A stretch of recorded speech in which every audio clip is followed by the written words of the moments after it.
South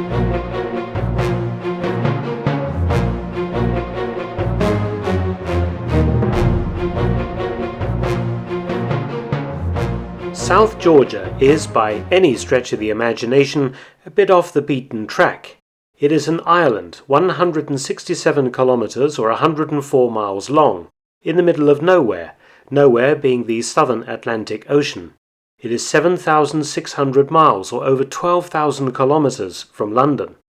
In 1982, nobody much lived there, except for penguins, fur seals, and the odd scientist.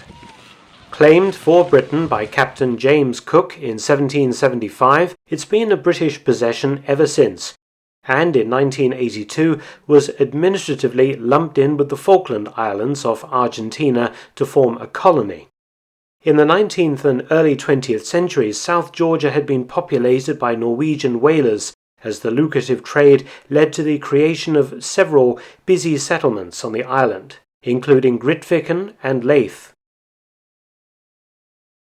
But the last whaling station closed in 1964 and the settlements were largely abandoned to decay. They were visited every so often by British warships and scientists. The problem was Argentina, which claimed South Georgia for itself along with the Falklands, and in 1982 the island became the focal point for a major battle as the Argentinians attempted to capture the island by force. In March 1982, it was obvious that some kind of trouble was brewing between Argentina and Britain over the sovereignty of the Falkland Islands and her dependencies. The only Britons on South Georgia was a small party of British Antarctic Survey scientists at Leith. On the 19th of March, a party of Argentinian scrap metal merchants had arrived at Leith aboard an Argentine Navy ship, the ARA Bahia Buen Suceso. Accompanying the scrap metal workers were 10 Argentine naval commandos. The problem was they raised the Argentine flag, a clear challenge to British sovereignty. A message arrived from London telling the Argentines to lower their flag. This they did, but failed to inform the British Antarctic Survey commander at Grytviken. He reported to the governor of the Falkland Islands, Rex Hunt, and after consulting London, Hunt ordered the Royal Navy ice patrol ship HMS Endurance to proceed to South Georgia from the Falklands with a small detachment of 22 Royal Marines to remove any Argentinian scrap metal dealers from the island. On the 2nd of April, Argentine forces invaded the Falkland Islands. HMS Endurance had put back to sea, leaving the Marines ashore. The only British officer on South Georgia, Lieutenant Keith Mills, had received instructions that he should only make a token resistance if the Argentinians invaded South Georgia. Reportedly, Mills replied, "Sod that, I'll make their eyes water." With the Falklands now in Argentine control, South Georgia was cut off and alone, and an invasion force was headed to capture the islands. It consisted of the corvette ARA Guerrico, plus the Buen Suceso, 10 naval commandos, and 40 marines, with 2 helicopters. Lieutenant Mills had already deployed his men at Grytviken.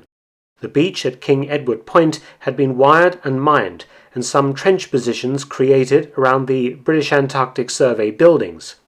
His only communication with London was via a radio link to HMS Endurance, herself trying to avoid Argentine naval ships offshore. Bad weather delayed the invasion until the following day, 3rd of April 1982. At 10:30 in the morning, the captain of the Buen Suceso demanded that the British surrender. Lieutenant Mills, buying time, had the message relayed to London via HMS Endurance. The corvette Guerrico headed towards the entrance to the cove. At 11:41 a.m. the first group of Argentines landed near King Edward Point.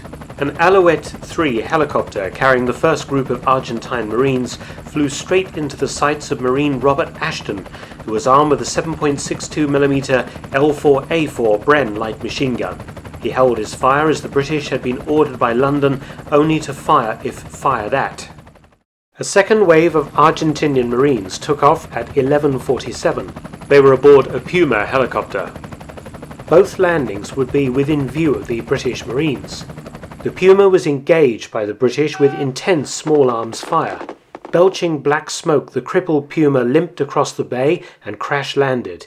2 Argentinians were killed and 4 wounded.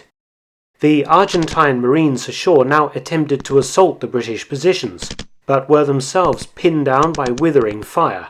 They demanded naval fire support.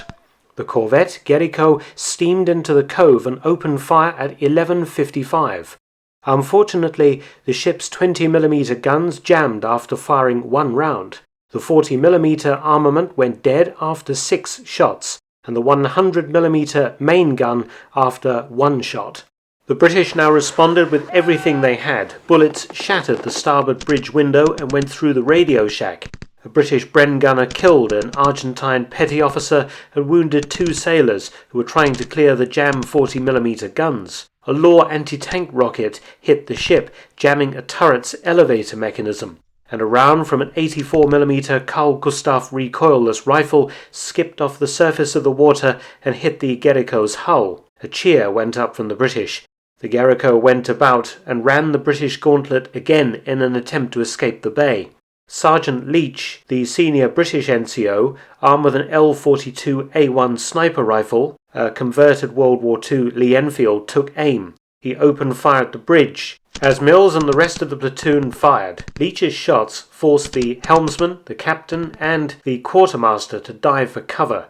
The Marines raked the Guerrico again, and another Carl Gustaf round took out the ship's Exocet launcher. The Guerrico left the harbour to lick her wounds. The crewmen managed to get the 100mm main gun back into action shortly afterwards. In the meantime, Argentine Marines had opened fire again at the British. In the fighting that followed, Corporal Nige Peters was hit twice in the arm. Then the Guerrico joined in, shelling the British positions. Lieutenant Mills realized that further resistance was futile. He had successfully given the Argentines the bloody nose that he had promised. At 12:48, a ceasefire occurred and Mills surrendered. The British prisoners were treated well by their captives and shipped to Rio Grande in Argentina, then airlifted to Montevideo in Uruguay and released. Lieutenant Mills received the Distinguished Service Cross and Sergeant Peter Leach the Distinguished Service Medal. An Argentine garrison consisting of 55 Marines was established on the island. But the story of how Britain took back South Georgia is for another time. Thanks for watching. Please subscribe and share, and also help support my channel at PayPal and Patreon. Details in the description box below.